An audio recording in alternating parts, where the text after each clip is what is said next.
رسوله الكريم اما بعد فاعوذ باللہ من الشیطان الرجیم بسم اللہ الرحمن الرحیم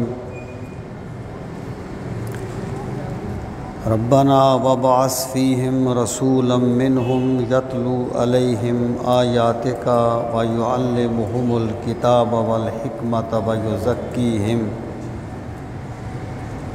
انک انت العزیز الحکیم صدق اللہ مولانا العظیم وبلغنا رسولہ النبی الکریم الامین ونحن علی ذالک لمن الشاہدین والشاکرین والحمد للہ رب العالمین رب اشرح لی صدری ویسر لی امری واحلل عقدۃ من لسانی یفقہوا قولی اللہم ارنا الحق حقا وارزقنا اتباعہ وارنا الباطل باطلا وارزقنا اجتنابہ اللہم ارنا الاشیاء کما ہی ان اللہ وملائکتہ یصلون علی النبی یا ایہا الذین آمنوا صلوا علیہ وسلموا تسلیما اللہم صل وسلم علی سیدنا و مولانا محمد وعلی آل و اصحاب سیدنا و مولانا محمد مبارک وسلم وصلی علیہ الصلاۃ والسلام علیک یا رسول اللہ وعلی آلک واصحابک یا حبیب اللہ الصلاۃ والسلام علیک یا شفیع المذنبین وعلی آلک واصحابک یا رحمۃ للعالمین۔ انتہائی عزت و احترام کے لائق قابل صد تکریم معزز و محترم سامعین کرام، پچھلے جمعۃ المبارک کے موقع پر میں آپ کی خدمت میں یہ گزارشات کر رہا تھا کہ رسول کریم صلی اللہ تعالیٰ علیہ وآلہ وسلم کا مقصد بعثت کیا ہے اور اللہ تعالیٰ نے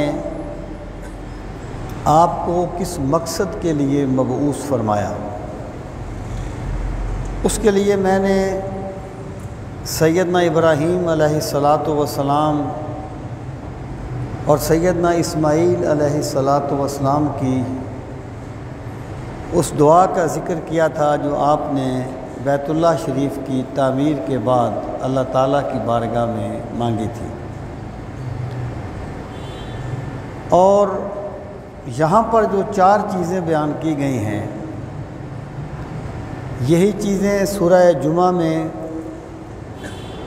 اور سورۃ النساء میں رسول کریم صلی اللہ تعالیٰ علیہ وآلہ وسلم کے مقصد بعثت کے حوالے سے بیان کی گئی، اور آپ نے خود فرمایا کہ میں اپنے جد امجد حضرت ابراہیم علیہ السلام کی دعا کا جواب ہوں، انا دعوت ابی ابراہیم۔ اب یہ جو 4 چیزیں ہیں یہ ہیں رسول کریم صلی اللہ تعالیٰ علیہ وآلہ وسلم کی بعثت کا مقصد۔ ان میں سے سب سے پہلی چیز کیا ہے کہ سیدنا ابراہیم نے دعا مانگی، ربنا وابعث فیہم رسولا منہم، اے میرے پروردگار ان میں اپنا وہ عظمت والا رسول بھیج۔ ان میں سے مراد کیا ہے کہ جو میری اور اسماعیل کی ذریت میں سے ہو، یعنی ویسے حضرت ابراہیم علیہ السلام کے دو بیٹے ہیں، حضرت اسحاق اور حضرت اسماعیل۔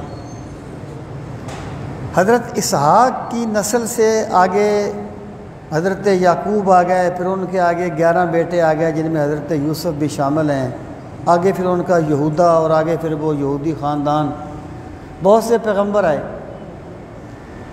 لیکن وہ حضرت ابراہیم اور حضرت اسماعیل کی ذریت میں سے نہیں تھے، وہ تو حضرت ابراہیم اور حضرت اسحاق کی ذریت میں سے تھے جو حضرت اسحاق کی اولاد ہے۔ لیکن یہاں آپ نے یہ دعا مانگی کہ وہ رسول بھیج جو میری اور اسماعیل کی ذریت میں سے ہو، اور وہ رسول جو حضرت ابراہیم اور حضرت اسماعیل کی ذریت میں سے ہو وہ رسول کریم صلی اللہ تعالیٰ علیہ وآلہ وسلم کے سوا اور کوئی نہیں، یعنی حضرت ابراہیم اور حضرت اسماعیل کی ذریت میں سوائے رسول کریم صلی اللہ تعالیٰ علیہ وآلہ وسلم کے کوئی اور پیغمبر آیا ہی نہیں، تاکہ کوئی شبہ تک نہ کر سکے کہ جس پیغمبر کی دعا حضرت ابراہیم نے مانگی تھی وہ کوئی اور تھے۔ اب آپ عرض کرتے ہیں میرے مالک وہ رسول کیسا ہو؟ فرمایا ان میں رسول بیس یتلو علیہم آیاتک، پہلا منصب ان کا بیان کیا کہ وہ لوگوں پر تیری آیات کی تلاوت فرمائے۔ یہاں پر پہلی بات یہ ہے کہ یہ جو تلاوت آیات ہے ایک اس کا حقیقی معنی ہے، ایک اس کا مجازی معنی ہے، اور یہاں پر دونوں معنی جو ہیں وہ منطبق ہو سکتے ہیں۔ اس کا مجازی معنی یہ ہے کہ آیات جو ہے نا، ایک تو قرآن کریم کی آیات ہیں، ایک کائنات میں پھیلی ہوئی اللہ کی قدرت کی نشانیاں ہیں، وہ بھی اللہ کی آیات ہیں۔ ان فی خلق السماوات والارض واختلاف اللیل والنہار لآیات لأولی الالباب، بے شک زمین و آسمان کی تخلیق میں، رات اور دن کے بدلنے میں آیات ہیں اولو الالباب کے لیے، اہل عقل کے لیے۔ مطلب کیا ہے؟ مطلب یہ ہے کہ کائنات میں جو کچھ اللہ کی قدرت کی نشانیوں کی حیثیت سے پائی جاتی ہیں، قرآن مجید نے ان نشانیوں کو الفاظ میں بیان کر دیا ہے، اور جو کچھ قرآن مجید میں بیان کیا گیا ہے یا کائنات میں پھیلا ہوا ہے جو زبان حال سے اللہ کی عظمت کو بیان کرتا ہے، ان تمام چیزوں کو رسول کریم صلی اللہ تعالیٰ علیہ وآلہ وسلم نے زبان قال سے بیان کر دیا۔ تو وہ ایک صاحب کی ایک کتاب ہے دو قرآن، یعنی مطلب یہ ہے کہ ایک قرآن وہ ہے جو ہمارے سامنے کتابی شکل میں موجود ہے، یہ حقیقی قرآن ہے، اور مجازی معنی میں یہ کائنات بھی جو ہے نا یہ بھی ایک قرآن کی طرح کا ہی اللہ تعالیٰ کی عظمت کی علامت ہے۔ تو پروردگار عالم وہ جو رسول ہو اس کا پہلا منصب یہ ہو یا وہ یہ کام کرے کہ کائنات میں تیری قدرت کی جو نشانیاں ہیں نا، لوگوں کو یہ بات بتائے کہ یہ جو نشانی ہے یہ میرے عظمت والے رب کی عظمت کو بیان کرتی ہے۔ یہ جو کائنات ہے یہ ویسے نہیں بنا دی گئی، یہ ویسے نہیں بن گئی، بلکہ تم کائنات میں غور و فکر کرو گے تو تمہیں گھاس کا ایک تنکا بھی رب کی عظمت کی کبریائی بیان کرتا ہوا نظر آئے گا۔ اتنی توجہ وہ اللہ کا پیغمبر دلا دے، اتنی فکر دے دے لوگوں کو۔ حضرت ابو ذر فرماتے ہیں کہ رسول کریم صلی اللہ تعالیٰ علیہ وآلہ وسلم نے ہمیں اس حال میں دنیا میں چھوڑا تھا کہ اگر ہم کوئی فضا میں اڑتا ہوا پرندہ دیکھتے تھے تو اس میں بھی رب کی عظمت کے جلوے دیکھا کرتے تھے۔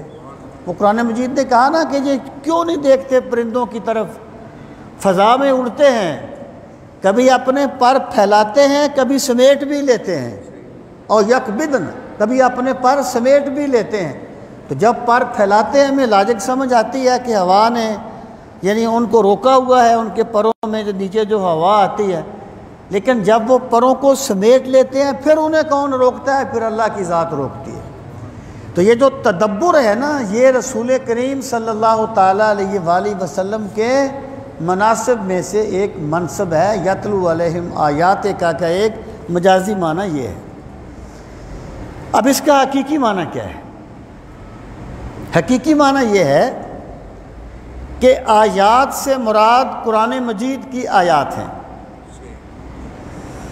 اور یتلو، تلا یتلو تلاوتاً کا معنی ہوتا ہے پیروی کرنا، پیروی کرنا، یعنی ویسے ہم اس کا معنی کرتے ہیں پڑھنا، لیکن یہ اس کا ایگزیکٹ معنی نہیں ہے۔ یعنی تلاوت کا جو لفظ ہے یہ صرف اور صرف کلام الہی کو پڑھنے کے لیے استعمال ہوتا ہے۔ آپ یہ نہیں کہہ سکتے میں نے اخبار کی تلاوت کی یا میں نے فلاں کتاب کی تلاوت، اگر یہ کہیں آتا ہے تیرے روح کی تلاوت کر رہے ہیں تو یہ مجازی معنی میں ہوتا ہے۔ حقیقت میں تلاوت کا معنی ہے اللہ کے کلام کو پڑھنا۔ آیات سے مراد قرآن کریم کی آیات، اور تلاوت سے مراد قرآن کریم کی آیات کو پڑھ کے سنانا۔ اے میرے پروردگار، وہ رسول ایسا ہو کہ اس پر تیرا کلام اترے اور وہ تیرا کلام پڑھ کے لوگوں کو سنائے۔ اب اس میں کیا ہے؟ اس میں اصل چیز کیا ہے؟ اس میں اصل چیز یہ ہے، ویسے تو آیات پڑھ کے سنانا یہ بندے کو اتنا مشکل کام نہیں لگتا کہ جی آیات نازل ہو گئی ہیں اور وہ پڑھ کے سنا دی ہیں، بادی النظر میں تو یہ کام مشکل نہیں لگتا، لیکن یہ مشکل وہاں نہیں ہوتا، یہاں مسلم معاشرے میں ہوتا ہے۔ یعنی مسلم معاشرے کا پرابلم یہ ہوتا ہے، انسان کا پرابلم یہ ہے کہ دین کی وہ بات جو اس کے ذاتی مفاد سے نہ ٹکرائے وہ اسے بڑی اچھی لگتی ہے، لیکن دین کی وہ بات جو اس کے ذاتی مفاد کو ڈسٹرب کرتی ہے، ایسی بات کرنے والے کو بندہ جان سے مار دینا چاہتا ہے۔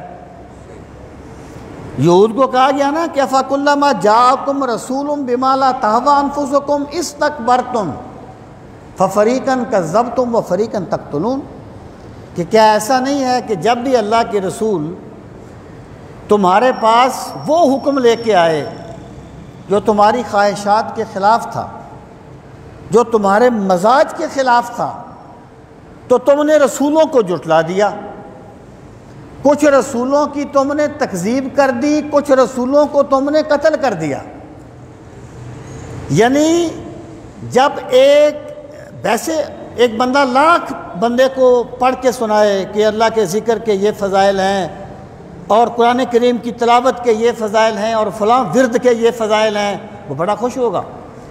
لیکن جب ایک سود خور سے کہا جائے گا نا سود نہ کھایا کر، اپنے آپ کے لیے دوزخ کی آگ اکٹھی نہ کر، جب ایک کم تولنے والے سے کہا جائے گا نا کم نہ تولا کر، اس وقت پتہ چلے گا اس میں ایمان کتنا پایا جاتا ہے، وہ کتنا اپنے آپ کو اللہ کے سامنے جھکانے والا ہے۔ جب ہارون الرشید سے نے کہا نا غالباً حضرت حاتم سے کہ مجھے نصیحت اچھی نہیں لگتی، اگر کوئی بندہ مجھے نصیحت کرے نا تو مجھے اچھا نہیں لگتا، مجھے اس پہ غصہ آتا ہے۔ انہوں نے فرمایا امیر المومنین اب تمہارا دل بالکل سیاہ ہو گیا ہے، اپنے گناہوں پر معافی مانگے تاکہ تمہیں نصیحت اچھی لگے۔ اب یہ جو قرآن کریم کی آیات کی تلاوت ہے نا، پہلی بات یہ ہے کہ تلاوت کا قرآن کا نزول کوئی آسان کام تو نہیں تھا۔ اللہ پاک نے فرمایا لو انزلنا هذا القرآن على جبل لرأيته خاشعا متصدعا من خشیۃ اللہ، یہ اللہ کا کلام ہے، اگر ہم اسے پہاڑ پر بھی نازل کرتے تو خشیت الہی سے ریزہ ریزہ ہو جاتا۔ یہ تو قلب محمد ہے جو اللہ کے کلام کو قبول کرتا ہے۔ صحابہ فرماتے ہیں نا کہ جب وحی آتی تھی سرکار پر تو اونٹنی بیٹھ جاتی تھی اگر آپ کسی اونٹنی پر سوار ہوتے تھے۔ یہ کوئی آسان کام نہیں تھا، میرے مالک اتنا عظمت والا رسول ہو جس کا قلب تیری وحی کا محبت بن جائے۔ اور پھر کیا یتلو علیہم، پھر یہ دیکھیں وہ ایک دانشور نے کہا تھا، اس نے کہا تھا دین کو پیش کرنے کے دو طریقے ہیں، دین کی بات کرنے کے دو طریقے ہیں۔ ایک طریقہ یہ کہ دین کی بات ویسے کرو جیسے لوگ چاہتے ہیں، لوگ جس پہ خوش ہوتے ہیں انہیں خوش کرو، جس پہ داد دیتے ہیں انہیں خوش کرو، تب تمہارا بڑا مرتبہ ہوگا، تمہاری بڑا مقام ہوگا، تمہاری بڑی قدر و منزلت ہوگی لوگوں کی نظروں میں۔ تم دنیا کما لو گے لیکن اپنے رب کو ناراض کر دو گے کیونکہ تم نے بددیانتی کی ہے اللہ کا دین پہنچانے میں۔ کیسے آگے تشریف لیں۔ ایک طریقہ یہ ہے کہ دین ویسے پہنچاؤ جیسے لوگ چاہتے ہیں، دوسرا طریقہ یہ ہے دین ویسے پہنچاؤ جیسے اللہ چاہتا ہے اور اللہ کا رسول چاہتا ہے۔ بے شک جس نے ناراض ہونا ہے ہو جائے۔ ایک صحابی کے بارے میں سرکار نے فرمایا تھا سچ بات کہتا ہے اس لیے سارے لوگ اس سے ناراض ہو گئے۔ یہ بھی ایک مرحلہ ہوتا ہے۔ یتلو علیہم کا مطلب کیا ہے کہ پروردگار عالم وہ تیرا کلام پڑھ کے سنائے، نہ کسی کی مخالفت کی پرواہ کرے، نہ کسی لالچ میں آئے، نہ حالات کے سامنے اپنے آپ کو بے بس محتاج کرے، بے بس محسوس کرے۔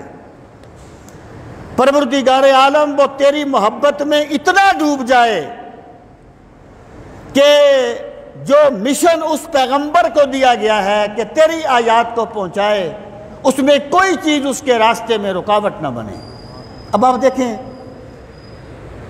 کہ پہلے مشکلات آئیں، پہلے تو لوگوں نے اگنور کیا نا، جب کوئی دعوت ٹوٹتی ہے پہلے لوگ اس کو اگنور کرتے ہیں کہ چھوڑو، جب وہ آگے پھیلتی ہے پھر لوگ متوجہ ہوتے ہیں، پھر کیا ہوتا ہے تان و تشنیع شروع ہوتی ہے، تان و تشنیع، وہ مرحلہ آ گیا۔ پھر جب وہ دیکھتے ہیں کہ یہ مضبوط ہو گئے ہیں پھر وہ تشدد پہ آتے ہیں۔ اگر وہ یہ محسوس کریں کہ تشدد بھی ان کا راستہ نہیں روک سکا پھر وہ لالچ پہ آتے ہیں۔ ان سارے مرحلوں سے اللہ کے پیغمبر گزرے صلی اللہ تعالیٰ علیہ وآلہ وسلم۔ پہلے انہوں نے کوئی اہمیت نہیں دی کہ اپنے آپ بات کرتے ہیں ختم ہو جائیں گے۔ جب آپ کا پیغام پھیلا لوگوں میں، لوگ مسلمان ہونے لگے، پھر وہ تان و تشنیع پہ آئے، مجنون ہو گئے ہیں، سائر ہو گئے ہیں، یہ ہو گئے ہیں، وہ ہو گئے ہیں۔ پھر ایک مرحلہ آیا جب انہوں نے تشدد کی دھمکی دی، جناب ابو طالب کے پاس گئے کہ اپنے بھتیجے کو روک لو ورنہ ہم یہ کر دیں گے، یہ کر دیں گے۔ حضرت ابو طالب نے بڑی خدمت کی سرکار کی، لیکن ایک معاشرہ ہے، ایک ماحول ہے، پورا قبیلہ ہے۔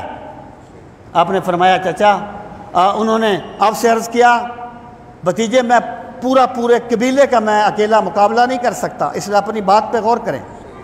سرکار نے فرمایا چچا جان جب تک میری جان میں جان ہے میں اپنے رب کا پیغام پہنچاتا رہوں گا یہاں تک یا میری جان قربان ہو جائے یا اللہ کا پیغام اللہ کے بندوں تک پہنچ جائے۔ اس وقت آپ کے چچا جناب ابو طالب نے فرمایا بتیجے اللہ کا پیغام پہنچا، جب تک میں زندہ ہوں کوئی تیرا بال بھی بیکا نہیں کر سکے گا۔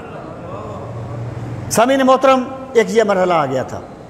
ایک مرحلہ وہ آیا کہ جب حضرت خباب فرماتے ہیں کہ قریش نے ظلم و ستم کی انتہا کر دی، میں سرکار کی بارگاہ میں حاضر ہوا، آپ ٹیک لگا کے بیت اللہ شریف کے ساتھ بیٹھے ہوئے تھے۔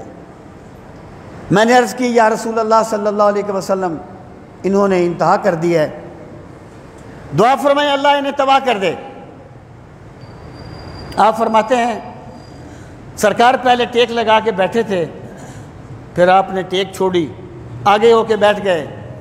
آپ نے فرمایا خباب ابھی سے گھبرا گئے، ابھی سے گھبرا گئے؟ فرمایا تم سے جو پہلے لوگ تھے نا، دین کی وجہ سے ان پہ تشدد کیا گیا، ان کے ناخن انگلیوں سے الگ کر دیے گئے، ان کو آروں سے چیر دیا گیا، لیکن وہ اللہ کے دین کے ساتھ وابستہ رہے۔ فرمایا تم ابھی سے گھبرا گئے، ایک ایسا وقت آئے گا جب اللہ کا دین ہر اس گھر میں پہنچ جائے گا جس گھر میں سورج کی روشنی پہنچتی ہے یا چاند کی چاندنی پہنچتی ہے، اور صنعا سے ایک عورت اکیلی چل کے حج کرنے کے لیے آئے گی اور اسے اللہ کے سوا کسی کا خوف نہیں ہوگا۔ یہ جو اللہ کی ذات پہ امید ہوتی ہے نا، یہ بندے کو استقامت دیتی ہے، یہ بندے کو اللہ کا پیغام پہنچانے میں استقامت کا سامان فراہم کرتی ہے۔ یہ ہے یتلو علیہم آیاتک، حالات جیسے بھی ہوں، وہ میرا نبی، وہ میرا پاک نبی صلی اللہ علیہ وسلم اللہ کا پیغام پہنچاتا رہے۔ اور پھر ایک مرحلہ آیا، اور یہ کوئی آسان باتیں نہیں ہوتی، ہر بندہ ان مراحل سے گزرتا ہے جب وہ کوئی کام کرتا ہے۔ اگر لوگوں کو خوش کرنے میں لگا ہوا ہے تو پھر ٹھیک ہے، ورنہ ان مراحل سے تو اللہ کے پیغمبر گزرے ہیں، عام دائی کیوں نہیں گزرے گا؟ اللہ تعالیٰ کے پیغمبر ان سے گزرے ہیں، عام کی کیا حیثیت اگر وہ دین کی بات کرے گا؟ ایک مرحلہ وہ آیا جب انہوں نے آپ کو پیشکش کی، کیا چاہتے ہیں؟ دولت چاہتے ہو تو ڈیر لگا دیتے ہیں، سرداری چاہتے ہو تمہیں مکے کا سردار بنا دیتے ہیں۔ انہیں کیا پتا تھا جسے رب نے عالمین کا سردار بنا دیا ہے وہ تمہاری سرداری کو کیا سمجھے گا، کیا اہمیت دے گا؟ سرداری چاہتے ہو، نکاح کرنا چاہتے ہو، بتاؤ، دو شیزہ سے تمہارا نکاح کر دیتے ہیں۔ فرمایا اگر تم میرے ایک ہاتھ پہ چاند لا کے رکھ دو، ایک ہاتھ پہ سورج لا کے رکھ دو، تب بھی میں اپنے مشن سے باز نہیں آؤں گا، تب بھی میں اللہ کا پیغام پہنچاتا رہوں گا۔ یہ ہے یتلو علیہم آیاتک۔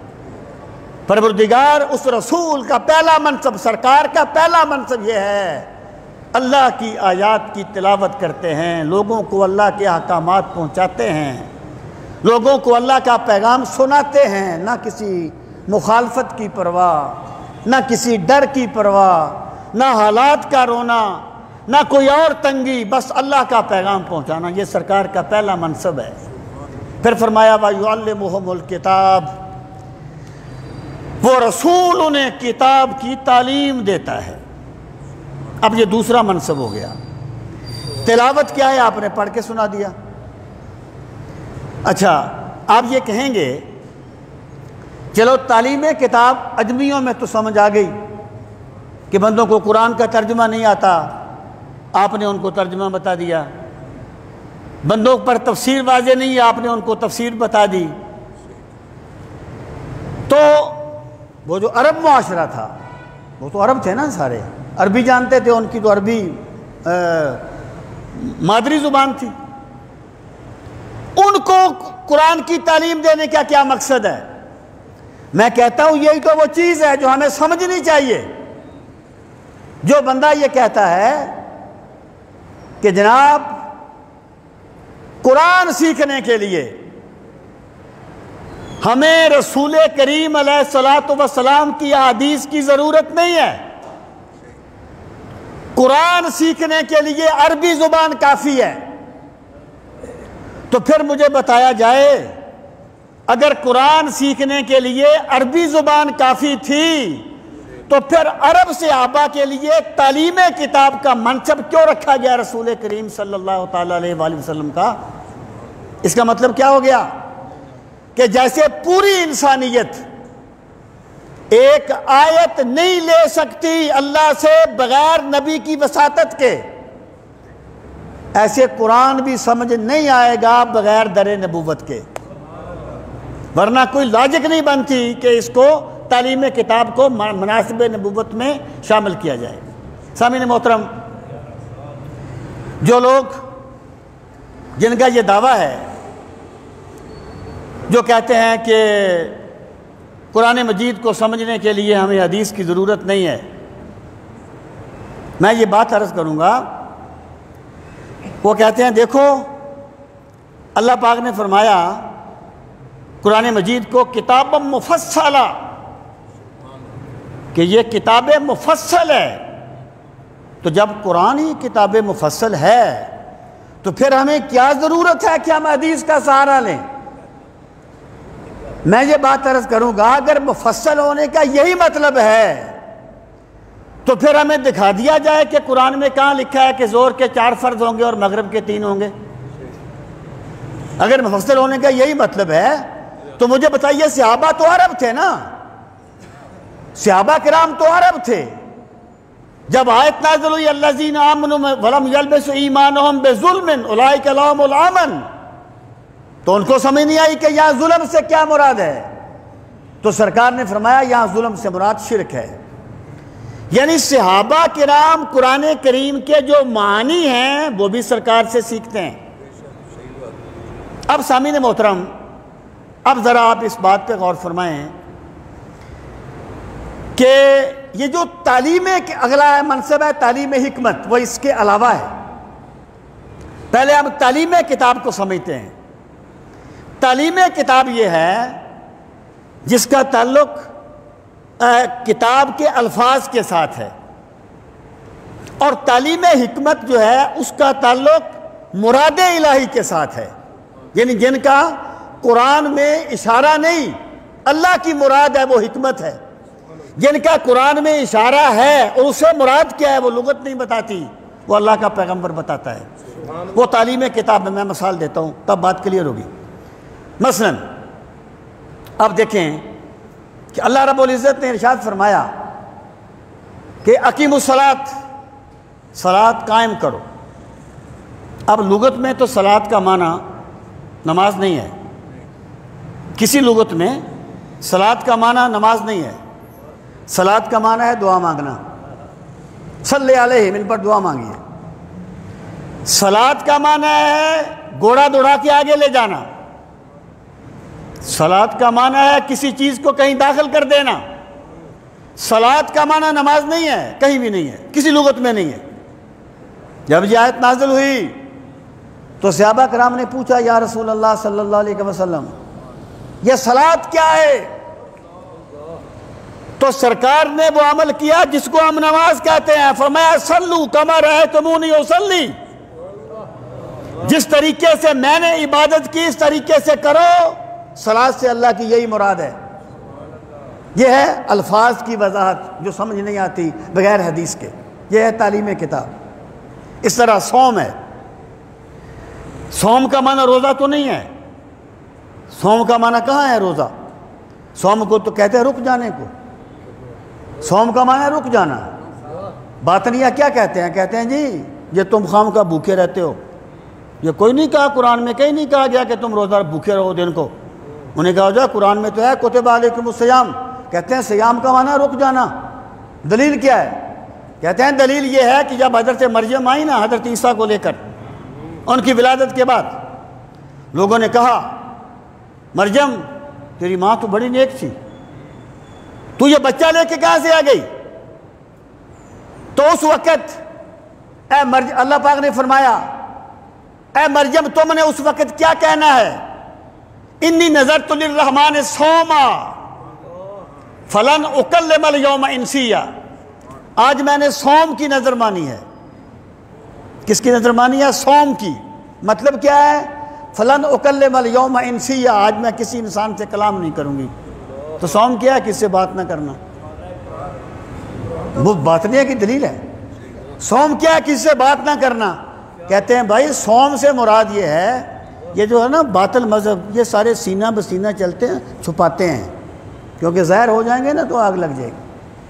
کہتے ہیں صوم سے مراد یہ ہے کہ جو تمہارے امام نے تمہیں راز کی بات بتائی ہے نا کہ تو پکا جنتی ہے، تیرا باپ بھی جنتی ہے، بس تو مجھے اتنے پیسے دے دے تیرا دادا بھی جنتی ہو جائے گا، جو تیرے امام نے تجھے راز کی بات بتائی ہے نا وہ کسی کو نہ بتانا، بس اسی کو صوم کہتے ہیں۔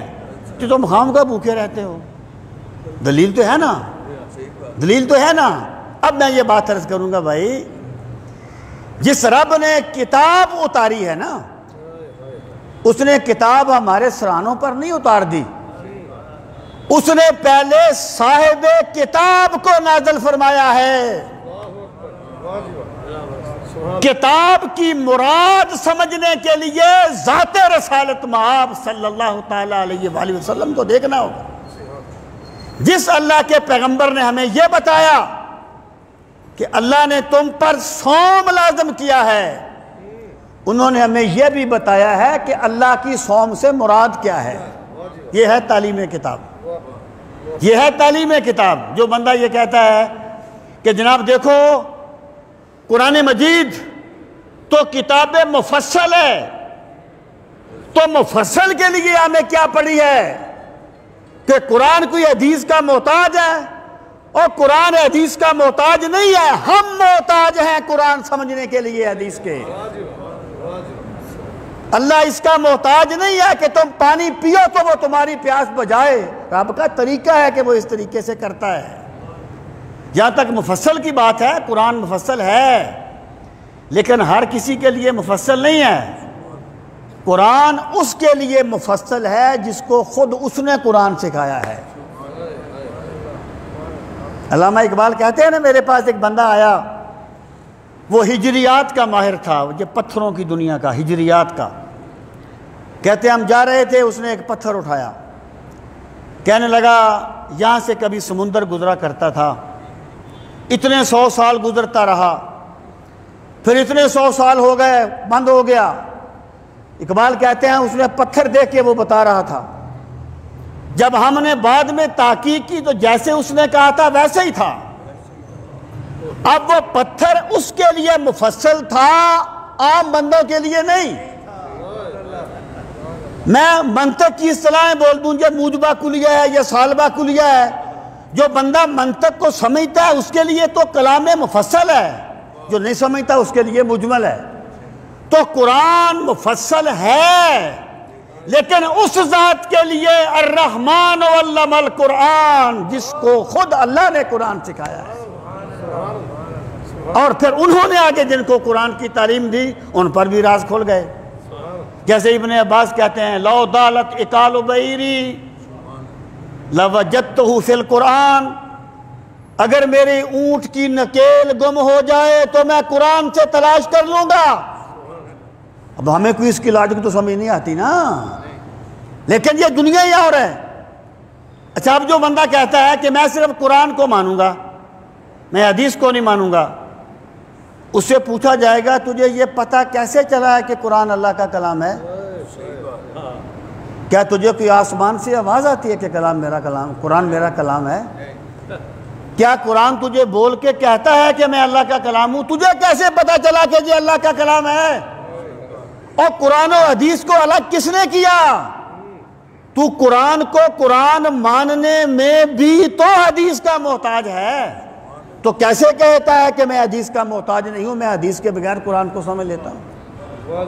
میرے بھائی، وَيُعَلِّمُهُمُ الْكِتَابِ، یہ جو رسول کریم صلی اللہ تعالیٰ علیہ وآلہ وسلم کی ذات گرامی ہے نا، ان کا مقصد قرآن پہنچانا بھی ہے اور قرآن سکھانا بھی ہے، قرآن کی تعلیم بھی دینا اور قرآن بندوں کو پڑھ کے سنانا، یہ دونوں مناسب ہیں رسول کریم صلی اللہ تعالیٰ علیہ وآلہ وسلم کے۔ اور جو بندہ ذات رسالت مآب صلی اللہ تعالیٰ علیہ وآلہ وسلم کو چھوڑے گا، اور دیکھیں بات یہ ہے، یہ بات میں اکثر کہتا رہتا ہوں کہ ہم مجموعی طور پر علم میں کوئی اتنے مضبوط نہیں ہوتے اور عمل میں بھی کوئی اتنے مضبوط نہیں ہوتے، لیکن اہل سنت کا ایک خاصہ ہے کہ ان کا سب کچھ سرکار مدینہ کی محبت ہے۔ یہ سرکار مدینہ کی محبت میں کوئی کمپرومائز نہیں کرتے، کوئی کمپرومائز نہیں کرتے، اور جس ذات سے محبت ہوتی ہے نا بندہ اس کے مشن سے غداری نہیں کرتا۔ کوئی بندہ ہمیں لاکھ دلیلیں دینا یزید کے حق میں، ہم کہیں گے ہم نہیں مانتے کیونکہ حسین میرے نبی کے کاندھوں پر کھیلا کرتے تھے۔ اہل سنت کا یہی وہ راز ہے جو ان کی عظمت کو برقرار رکھتا ہے، محبت۔ جن لوگوں کا یہ پہلو کمزور ہو گیا ان لوگوں نے پھر بڑی گمراہیاں کھائیں اور بڑے دور دور تک بھٹکے۔ جن لوگوں نے یہ کہا کہ جناب یعنی محبت کا پہلو کمزور ہو گیا، آسان لفظوں میں آپ یوں کہیے، انہوں نے محبت کو کوئی توہماتی چیز سمجھا یا کوئی شخصیت پرستی جیسی چیز سمجھ لیا، حالانکہ حقیقت یہ ہے کہ بھائی جس سے کوئی نعمت ملتی ہے اس سے محبت تو ہو جاتی ہے۔ بندے کو اپنے والدین سے کیوں محبت ہے؟ وجود ملا ہے نا، اس کا وجود کا سبب بنا ہے نا۔ بندے کو اپنے استاد سے کیوں محبت ہے؟ علم ملا ہے نا۔ تو جس ذات گرامی کے صدقے سے ایمان ملے گا اس سے محبت نہیں ہوگی، لاجیکلی سی بات ہے۔ لیکن جن لوگوں نے یہ کہا کہ جناب بس رسول تو استغفر اللہ ایک قاصد کی طرح ہوتا ہے، جیسے وہ ایلچی ہوتا ہے وہ ڈاک دے کے چلا جاتا ہے تو استغفر اللہ رسول بھی ڈاک دے کے چلے گئے۔ جن لوگوں نے جو بندہ اپنے منعم کا احسان ادا نہیں کرتا نا دنیا میں بھی اللہ اسے ذلیل کر دیتا ہے، اور جو بندہ سب سے بڑے منعم کی ذات سے منہ موڑے گا وہ ہدایت پہ کیسے رہے گا؟ پھر یہی وہ لوگ تھے جنہوں نے حدیث کا انکار کیا، جنہوں نے میں کہتا ہوں دین کا حلیہ بگاڑ کے رکھ دیا۔ تو میں یہ عرض کرنا چاہتا ہوں کہ یہ دونوں منصب ہیں سرکار کے، تلاوت آیات بھی اور تعلیم کتاب بھی۔ جس طرح انسانیت تلاوت آیات کے لیے در نبوت کی محتاج ہے، اسی طرح تعلیم کتاب کے لیے بھی در نبوت کی محتاج ہے۔ دو منصب ہو گئے۔ اب فرمایا والحکمت، اور وہ رسولوں نے حکمت کی تعلیم دے، یعلمہم الکتاب والحکمہ، اس کا فاعل بھی یعلم ہے۔ اب حکمت کیا ہے؟ ایک تو ہوتا ہے یعنی جس کو آپ کہہ سکتے ہیں کہ بات کرنے کا شعور، یعنی حکمت کیا ہوتی ہے کہ ایک بندے سے ویسے بات کی جائے جیسے اس کی سمجھ ہے، جیسے وہ بات کو سمجھ سکتا ہے، اس کے مزاج کے مطابق، یعنی اس کی صلاحیت کو سمجھتے ہوئے بات کی جائے۔ کوئی بندہ کسی فلسفی کو قصے سنائے گا تو بات نہیں بنے گی، کوئی بندہ کسی جٹ کو فلسفہ سنائے گا تو بات نہیں بنے گی۔ بات بنتی ہے بندے کو کلم الناس علی قدر عقولہم، لوگوں سے ان کی سمجھ کے مطابق بات کیا کرو۔ یہ اپنے اپنے درجات ہوتے ہیں، اس کی بہت سی تمثیلات ہیں دین میں۔ تو حکمت سے مراد یہ ہے، دیکھیں نا وہ کہتے ہیں کہ اگر بندے کے پاس 2 سیر علم ہو نا، 2 سیر، اس کے لیے 4 سیر حکمت کی ضرورت ہوتی ہے، دوسروں کو بھی پاگل کر دے گا۔ یقین جانیے، یہ جو میڈیا پہ بیٹھ کے لوگوں میں شک پیدا کرتے ہیں نا، ان کے پاس علم تو ہے یا نہیں، حکمت بالکل نہیں ہے۔ انہیں اس چیز کا احساس ہی نہیں ہے کہ دین کا مقصد لوگوں کو اللہ کی طرف بلانا ہوتا ہے، اللہ سے بدگمان کرنا نہیں ہوتا۔ میں اس کی مثال دیا کرتا ہوں کہ تراویح کی نماز ہے، پہلے سب بندے 20 پڑھتے تھے، پھر 8 والے آ گئے، ٹھیک ہے ان کی اپنی دلیل، ہم کسی پہ تان نہیں کرتے، لیکن ہمارے بھی کئی بندے 8 کی طرف آ گئے۔ ان کو ایک مل گیا نا، راستہ مل گیا نا، بندے کی نیچر ہے، بے عملی پہلے ہو تو پھر ایک اس کو سہارا مل جاتا ہے۔ اب جو بندہ ادھر آ گیا ہے کہ جی اسلام میں ہے ہی کوئی نہیں، وہ ذرا سوچے تو صحیح کہ اس کا نتیجہ کیا نکلے گا۔ اس کو کہتے ہیں حکمت کا فقدان۔ جس بندے کو سن کے بندہ کبھی داتا حجویری کے بارے میں بدگمان کرنے کی کوئی کوشش کرے، کبھی بابا اجمیری کے بارے میں بدگمان کرنے کی کوشش کرے، کبھی کسی صحابی کے بارے میں بدگمان کرے، کبھی اہل بیت کے بارے میں بدگمان کرے، اس کے پاس حکمت نہیں ہے۔ دعوت و تبلیغ کا مقصد تو لوگوں کو مائل کرنا ہوتا ہے، بدگمان کرنا نہیں ہوتا۔ یہ حکمت ہے جو میرے نبی صلی اللہ تعالیٰ علیہ وآلہ وسلم کا منصب ہے۔ تو فرمایا وہ انہیں کتاب اور حکمت کی تعلیم دے۔ تو حکمت سے ایک تو یہ مراد ہے کہ بات ویسے کی جائے جیسے حکمت کا تقاضا ہو۔ دیکھیں اللہ تعالیٰ کے پیغمبر صلی اللہ تعالیٰ علیہ وآلہ وسلم کبھی اپنی شان پیغمبری پہ اگر جیتے مخلوق فیض نہ پا سکتی۔ اللہ پاک نے فرمایا وَقْفِضْ جَنَاحَكَ لِمَنِ اتَّبَعَكَ مِنَ الْمُؤْمِنِينَ، میرے نبی اپنے غلام مومنوں کے لیے پروں کو ذرا پست کر دیجئے، پروں کو ذرا پست کر دیجئے۔ دیکھیں جب ایک مرتبہ مکی زندگی میں قریش کے ذرا ظلم و ستم بڑھے تو سیدنا فاروق اعظم مظہر جلال نبوت سرکار کی بارگاہ میں حاضر ہوئے، کہنے لگے یا رسول اللہ صلی اللہ علیہ وسلم اجازت دیں ہم ان سے جنگ کریں۔ اب مکہ میں آپ ذرا حالات دیکھ لیں، اللہ کے پیغمبر کی کیا شان ہے کہ ان کی مدد کے لیے فرشتے آ جاتے ہیں، لیکن اللہ کا پیغمبر خدائی منصوبے کے مطابق چلتا ہے، جذبات میں آ کے فیصلے نہیں کرتے۔ جو بندہ جذبات میں آ کے وہ کر دے جو وہ نہ کرنا چاہتا ہو وہ کامل انسان نہیں ہوتا، یہ اس کا عیب ہے، نقص ہے۔ تو سیدنا فاروق اعظم نے اس وقت عرض کی ہمیں اجازت دیں۔ آپ نے فرمایا عمر رک جا، انا قلیلون، ابھی ہم تھوڑے ہیں۔ یہ حکمت ہے، یہ حکمت ہے۔ تھے بدر میں بھی تھوڑے لیکن حالات بدل گئے تھے، تو پروردگار حکمت کی تعلیم دے۔ ایک تو اس کا یہ مطلب ہے کہ وہ دین کے مزاج کو سمجھے، اس کے مطابق اللہ کا دین پہنچائے، جیسے آپ نے پہنچایا، جیسے لوگوں نے کلمہ پڑھا، ہر طریقے کے لوگ قائل ہوئے۔ اس کا دوسرا مطلب کیا ہے جس کو امام شافعی کہتے ہیں حکمت سے مراد ہے سنت۔ اور پہلے میں نے کہا تھا نا کہ تعلیم کتاب کا تعلق قرآن کے الفاظ کے ساتھ ہے کہ اقیم الصلاۃ میں صلاۃ سے یہ مراد ہے، وَأَتِمُّ الْحَجَّ میں حج سے یہ مراد ہے، الفاظ کے ساتھ۔ اور دین کا جو شعبہ جس کا تعلق الفاظ کے ساتھ نہیں مراد الہی کے ساتھ ہے اس کو حکمت کہا جاتا ہے۔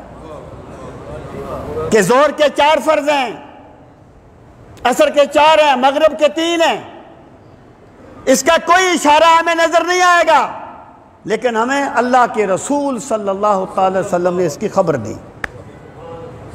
پروردگار عالم وہ لوگوں کو قرآن پڑھ کے بھی سنائے، قرآن کی تعلیم بھی دے، اور اپنی سنت سے مراد الہی کو واضح بھی کرے۔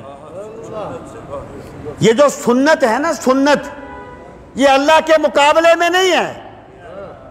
یہ نہیں ہے کہ قرآن نے کچھ کہا اور سرکار نے کچھ کہا۔ ایکچولی سنت کیا ہے کہ اللہ تعالیٰ نے کچھ احکامات دے دیے واضح الفاظ میں، کچھ میں سکوت اختیار فرمایا۔ اللہ کا پیغمبر اللہ کے سکوت کو واضح کر دیتا ہے، اسی کو سنت کہا جاتا ہے۔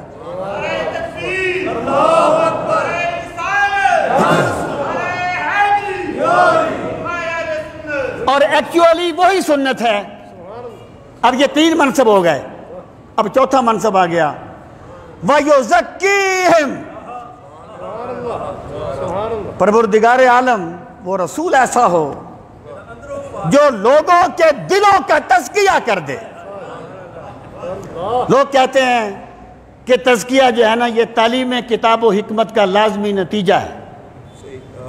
تلاوت آیات تعلیم کتاب اور تعلیم حکمت کا لازمی نتیجہ ہے تزکیہ.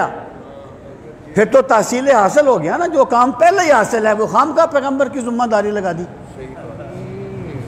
جو کام پہلے ہی حاصل ہے اس کا حکم کیوں دے دیا گیا؟ یہ تو تحصیل حاصل ہے, ایک دانش مند بھی نہیں کرتا. وَيُزَكِّيهِمْ سے مراد یہ ہے کہ پروردگار عالم وہ رسول ایسا ہو جس کے الفاظ کی دنیا کو فتح کر لیں اور جس کی نظر نبوت دلوں کی دنیا کو فتح کر لیں. یہ جو تزکیہ ہے یہ نگاہ نبوت کا فیض ہے. تعلیم کتاب و حکمت نبوت کے قال کا فیض ہے اور تزکیہ نبوت کے حال کا فیض ہے. میں آپ کو مثال دیتا ہوں, بڑی مشہور بات ہے. سیدنا فاروق اعظم رضی اللہ تعالیٰ عنہ نے جب عرض کیا کہ یا رسول اللہ صلی اللہ علیہ وسلم, میں ابھی اپنی جان سے بڑھ کے آپ سے محبت نہیں کرتا. بڑا سچ بولا تھا فاروق اعظم. یہ حضرت عمر فاروق کا عیب نہیں ہے, یہ کمال ہے, کمال. اگر دایا سے خاتون پیر چھپائے گی تو اپنا نقصان کرے گی.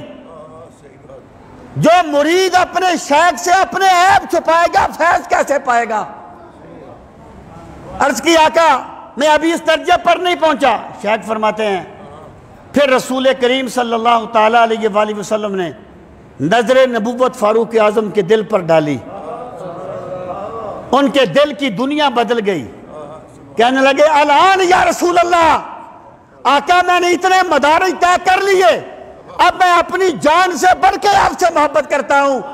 فرمایا الان تم ایمانک, عمر مبارک ہو اب تیرا ایمان بھی مکمل ہو گیا ہے. محدثین کہتے ہیں کہ جس بارگاہ کی حاضری کے ایک لمحے میں اتنی منزلیں طے ہو جاتی ہیں, یہ ذوق کو بدلنا آسان نہیں ہوتا. زندگی گزر جائے نا عبادتیں کرنے میں ذوق نہیں بدلتے, بڑے کم لوگوں کے بدلتے ہیں. جس ذات اقدس کی بارگاہ میں ایک لمحے کے فیض کا یہ عالم ہو تو جو سال ہا سال ان کی بارگاہ میں بیٹھے رہے ان کا مقام کیا ہوگا, ان کا مرتبہ کیا ہوگا. اور حضرت ابو ذر کہتے ہیں کہ ایک مرتبہ ایک اختلاف قرات کے بعد میں میرے دل میں قرآن کے بارے میں شک پیدا ہو گیا. کہتے ہیں ایسا شک جو اس وقت بھی نہیں تھا جب میں مسلمان بھی نہیں تھا. بھلا اس کو تو فی الجاہلیہ, جب زمانہ جاہلیت میں بھی ایسا شک نہیں تھا. کچھ توحید کا تصور تو ان کے پاس تھا نا, مشرکین کے پاس پہلے بھی شک نہیں تھا. کہتے ہیں میں اپنا شک لے کر سرکار کی بارگاہ میں حاضر ہوا. مریض حکیم کے پاس چلا گیا, امتی اپنے نبی کی بارگاہ میں حاضر ہو گیا. فرماتے ہیں میں نے ابھی کچھ بیان نہیں کیا, سرکار دو عالم صلی اللہ تعالیٰ علیہ وآلہ وسلم نے اپنا دست پاک میرے سینے پر مارا. فلما رعا ما غشیانی, جب آپ نے نظر نبوت سے دیکھا کہ میرے دل میں کیا خیال آیا ہے تو آپ نے اپنا دست پاک میرے سینے پر مارا.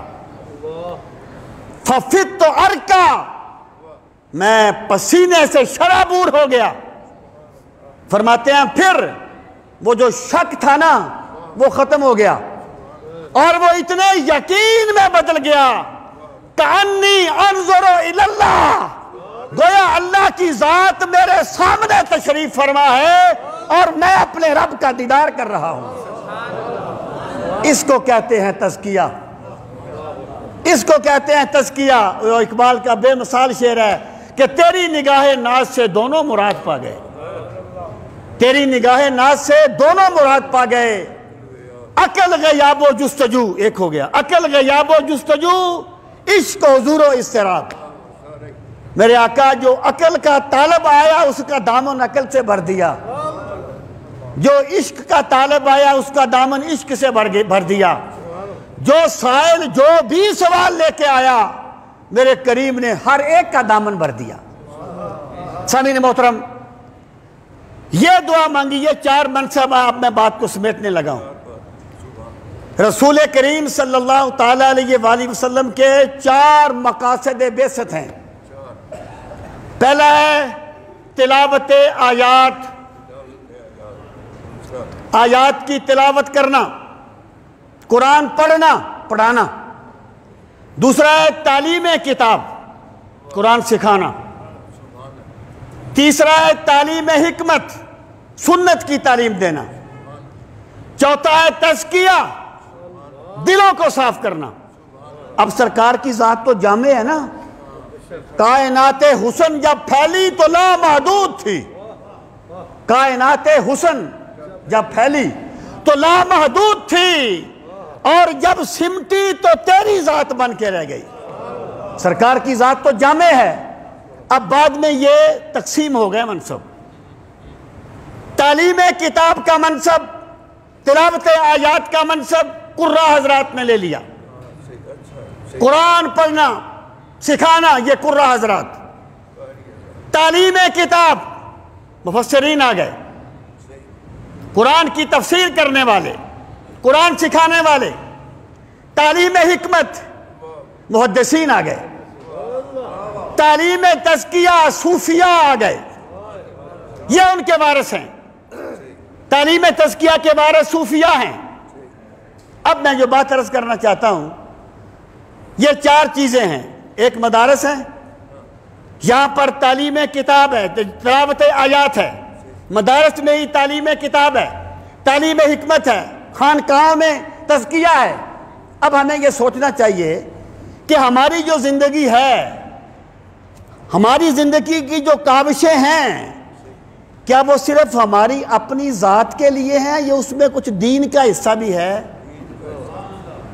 رسول کریم صلی اللہ تعالیٰ علیہ وآلہ وسلم جس مقصد کے لیے آئے تھے، جس مقصد کے لیے آپ نے طائف کے بازاروں میں پتھر کھائے تھے، کیا ان میں ہمارا بھی کوئی فرض بنتا ہے کہ ہم کسی میں کسی نہ کسی حد تک شریک ہوں یا نہیں بنتا؟ اگر کوئی بندہ یہ کہتا ہے کہ میری زندگی میری ذات تک ہے تو ٹھیک ہے، جو اس کا اپنا معاملہ ہے، لیکن جو بندہ سرکار مدینہ کی شفاعت کی امید رکھتا ہے نا، وہ مت بھولے کہ کل اس نے سرکار کی بارگاہ میں جانا ہے اور سرکار پوچھیں گے کہ جو میرے کام تھے اس میں تو نے کیا کیا تھا۔ ہر بندہ بخاری نہیں پڑھے گا، ہر بندہ مسلم نہیں پڑھے گا، لیکن کسی نہ کسی طریقے سے دینی کام میں شریک تو ہوگا۔ میں صرف یہ بات عرض کروں گا کہ جب بندہ سونے لگے نا رات کو، تو ذرا اپنے آپ سے پوچھے آج سارا دن میں نے رسول اللہ کے دین کے لیے کیا کیا ہے؟ ایک پیسہ، ایک لمحہ، ایک خیر کا کلمہ، ایک اچھا مشورہ میں نے کیا ہے؟ کچھ میں نے کیا ہے رسول اللہ صلی اللہ علیہ وسلم کے دین کے لیے؟ اگر بندے نے کچھ بھی کیا ہو تو اسے چاہیے کہ میں اپنی آخرت کا سامان کر رہا ہوں، لیکن اگر اس کی زندگی کی ساری دوڑ ذات سے شروع ہو کے ذات پہ ختم ہو جاتی ہے، پھر اسے اپنے رویے پہ غور کرنا چاہیے۔ اللہ تعالی ہمیں دین کا فہم صحیح نصیب فرمائے۔ وما علینا الا البلاغ المبین۔ جن حضرات نے